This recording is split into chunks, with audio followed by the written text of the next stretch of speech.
నేను విజ్ఞాన్ మన ఛానల్లో రెగ్యులర్గా మాట్లాడే విషయం ఏంటంటే liquor case, Delhi liquor case, ప్రధానంగా కేజ్రీవాల్ కవిత గురించి మనం రెగ్యులర్గా మనం అప్డేట్స్ ఇస్తూ ఉన్నాం. సో ఈరోజు ఏం లేదు కదా అనుకున్నాం.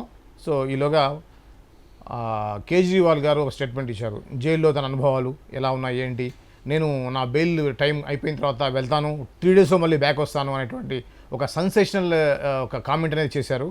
దానికి సంబంధించి మాట్లాడడానికి విజ్ఞాన్ గారు మన ఆఫీస్కి వచ్చి ఉన్నారు, మన స్టూడియోలో ఉన్నారు. వారితో మాట్లాడి మరింత డెప్త్గా ఆ వివరాలు తెలుసుకునే ప్రయత్నం చేద్దాం. విజ్ఞాన్ గారు హాయ్ అండి. మనం రెగ్యులర్గా అప్డేట్ ఇస్తూ ఉన్నాం. మన ఎవరైతే వ్యూవర్స్ ఉన్నారో వాళ్ళు మళ్ళీ మనం మాట్లాడకపోతే ఏంటి ఇంకా అప్డేట్స్ రాలేదని చెప్పేసి వెయిట్ చేసే పరిస్థితి వచ్చింది. లక్షల్లో చూస్తున్నారు కాబట్టి ఈరోజు వచ్చినటువంటి కేజ్రీవాల్ సంబంధించిన స్టేట్మెంట్ ఏదో ఉందో దాన్ని మనం ఏ విధంగా చూడాలి? ఆయన కాన్ఫిడెంట్గా ఏమన్నాడు అంటే, ప్రధానంగా ప్రచారంలో భాగంగా ఇండియా కూటమి అధికారంలోకి వస్తే జూన్ 2న నాకు మళ్ళీ అటు వెళ్ళాల్సిన పరిస్థితి ఉంది. వాళ్ళు పిలిచారు, బాబు రా అని.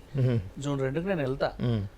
ఇండియా కూటమి అధికారంలోకి వస్తే నేను 5న రిలీజ్ అయ్యి బయటికి వస్తా అంటే, దీనివల్ల ఆయన చేసిన ప్రధాన ఆరోపణ ఏంటంటే, నన్ను కావాలనే మోడీ జైల్లో పెట్టాడు. మన ప్రభుత్వం వస్తే నేను బయటకు వచ్చేస్తా, నా మీద కేసులే ఉండవు, కడిగిన ముత్యంలా వస్తా లాగా ఒక ప్రకటన అయితే విడుదల చేశాడు. సరే, ఇప్పుడు ఆయన బయటకు వస్తాడా లేదా అనేది చూసుకుంటే కేసు మాత్రం తీవ్రంగానే ఉంది. ఈయన జూన్ 2న ఆయన పిలిచారు అంతే, ఈయన వెళ్తానే అంటున్నాడు. నేను విషయం ఏంటంటే, యాక్చువల్గా ఈయన చిన్న పప్పులో కాలేసాడు. వెళ్తా వెళ్తా వెళ్తా అని చెప్పాడు కదా, మధ్యలో ఒక డాక్టర్ దగ్గరికి వెళ్ళేసి ఒక 2 రిపోర్ట్లు తెచ్చుకోవచ్చు, 2 నెలలు పొడిగించుకోవచ్చు కదా, ఎందుకు ఆవేశం? ఇప్పుడు 2కి వెళ్ళాడు అనుకో, వాళ్ళు మళ్ళీ వచ్చావు కదా అని చెప్పేసి ఉంచుతారు. ఏం లేదుగా బాగానే ఉన్నావుగా అని చెప్పి కూర్చోబెడతారు. కండిషన్ బెయిల్ యాక్చువల్లీ అప్పుడు అయిపోతుంది.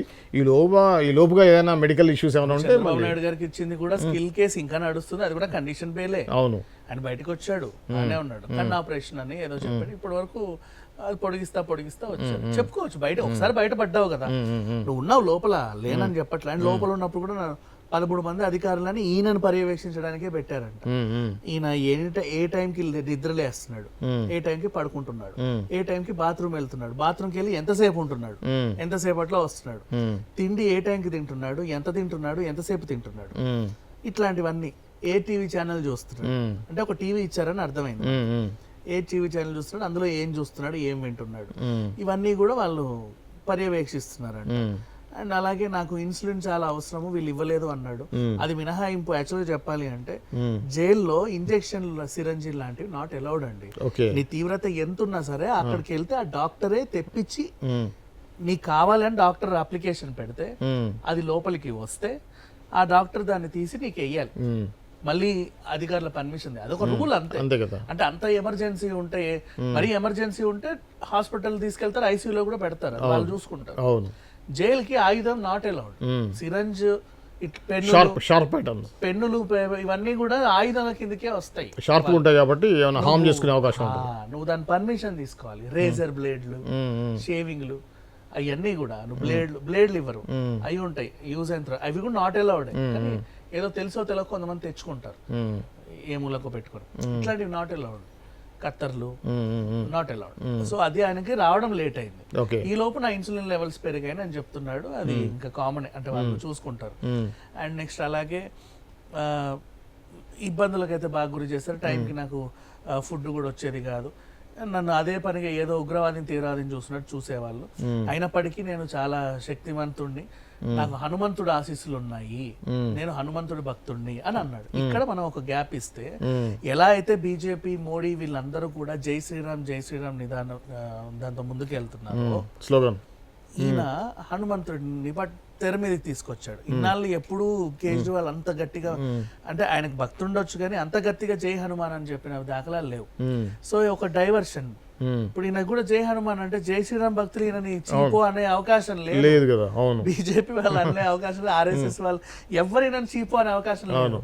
అరే ఈయన కూడా మనోడే ఓన్ చేసుకుంటారు, ఒక ఫీలింగ్ వచ్చేసింది. సో ఇట్లా అనేసరికి ఆయనకి ఇది కొంచెం రిలీఫ్ అని చెప్పుకోవచ్చు. మరి ఆయన ఇంకా కొంచెం గట్టిగా జై హనుమాన్ అని ముందుకెళ్తే కనుక సగం బీజేపీ వాళ్ళు డైలమాలో పడే అవకాశం కూడా ఉంటుంది. అవును, అయితే మోడీ, అయితే కేజ్రీవాల్ అనరు. మోడీ అయినా కేజ్రీవాల్ అయినా పర్లేదు అనే దగ్గరకు వస్తుంది. ఆ విధంగా రావాలంటే ఈయన దాన్ని కొంచెం గట్టిగా మాట్లాడాల్సిన పరిస్థితి ఉంది.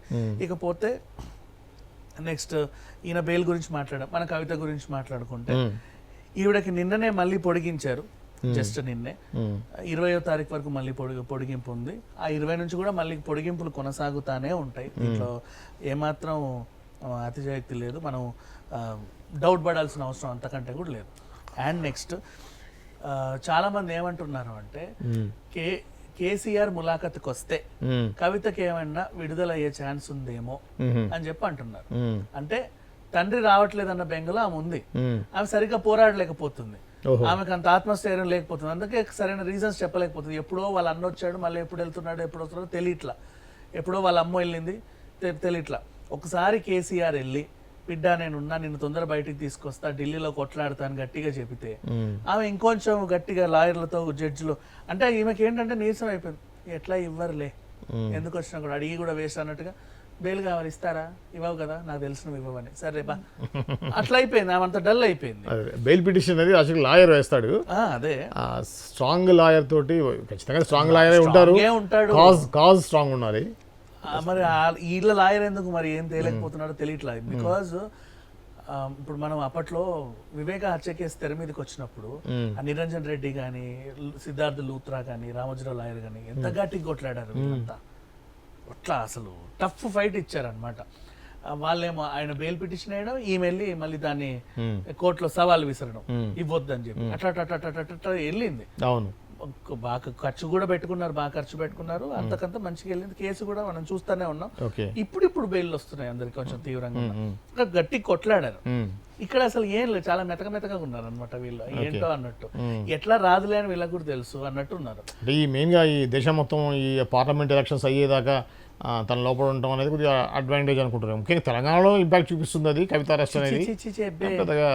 ఏం లేదు, ఇంపాక్ట్ కాదు. ఆమెను మర్చిపోయే స్థాయికి వచ్చారు జనాలు. వాళ్ళ సొంత పార్టీ నేతలే ఆమె ఫోటో వేసుకోవడానికి భయపడుతున్నారు, వచ్చే ఓట్లు కూడా పడవేమో అని. అదే అట్లా ఉంది పరిస్థితి. బట్ ఆమె మీద అస్సలు ఇంపాక్ట్ అంటే నేను కవితని లోపడే ఉండటం వల్ల బీజేపీకి అడ్వాంటేజ్ అవుతుంది అంటున్నాను నేను. అసలు ఈమె వల్ల ప్లస్ లేదు మైనస్ లేదు. బీజేపీ బీఆర్ఎస్ కి యాంటీ అనే ఉండటం వల్ల బీజేపీ ఓట్లు బీజేపీ పడతాయి. ఎట్లా నేషనల్ లో ఇప్పుడు కాంగ్రెస్ వర్సెస్ బీజేపీనే కదా సెంట్రల్ అంటే ఆలోచించేది. కాబట్టి ఏదైతే బీఆర్ఎస్ కి ఉన్నటువంటి ఓటు బ్యాంక్ అంతా బీజేపీ షిఫ్ట్ కావడం వల్ల బీజేపీ లబ్ధి పొందుతుంది కదా. ఇప్పుడు ఇక్కడ విషయం ఏంటంటే నిజంగా బీఆర్ఎస్ బీజేపీ పొత్తులో ఉంది అని తెలిసినా కూడా ఎవడు బీఆర్ఎస్ ని పట్టించుకునే పరిస్థితిలో లేడు ఇప్పుడు. అవును అవును, అది వాళ్ళకి లింక్ ఉంది అని వాళ్ళంతా వాళ్ళు చెప్పినా సరే తొక్కలే వీళ్ళద్దు, బీజేపీయా కాంగ్రెస్ అనే పరిస్థితికి వచ్చారు. లింక్ ఉన్నా లేకున్నా ఇప్పుడు మైలేజ్ లేదు బీఆర్ఎస్ కి. సున్నా. ఇప్పుడు ఎట్లా రేపు ఎలక్షన్ లో 0 ఒకటి గెలవరు వాళ్ళు. నేను మళ్ళీ చెప్తున్నా, గట్టిగా నోట్ చేసుకోండి, బీఆర్ఎస్ కి ఒక్క ఎంపీ సీట్ కూడా రాదు. ఒక్కటి కూడా రాదు. ఒకటి కూడా ఎంఐఎం ఒకటి, ఇటు కాంగ్రెస్ బీజేపీ మిగతా పంచుకోవడం. బీఆర్ఎస్ కి 0, 0 అంటే 0 0 0. ఇది బాగా గుర్తుపెట్టుకోండి. ఏమో ఖమ్మం రావచ్చు, బీఆర్ఎస్ 0. అది ఇంకా మీరు అసలు లెక్కల్లోంచే తీసేయండి. ఇంకా దాని గురించి మాట్లాడుకోవడం కూడా వేస్ట్. 0 ఓకే, అంతే. టఫ్ ఫైట్ ఉండొచ్చు. ఓకే, టఫ్ ఫైట్ ఉంటుంది. టఫ్ ఫైట్ ఉండొచ్చు. ఖమ్మం అంటే మనకి ఎక్కువ ఆంధ్ర ఛాయలకు సగం ఉంటాయి అక్కడ. అవును, కొంచెం ఖమ్మం వాళ్ళ రాజ్యము అవి కొన్ని ఉంటాయి. అయినా కూడా అదే ఆలోచించడం వేస్ట్. 0 బీఆర్ఎస్. Right, okay. ఇది అండి ఈరోజు మనం కేజ్రీవాల్కి సంబంధించినటువంటి ఆ లిక్కర్ కేసు అప్డేట్స్. మరో టాపిక్తో మళ్ళీ కలుద్దాం. అంతవరకు చూస్తూనే ఉండండి.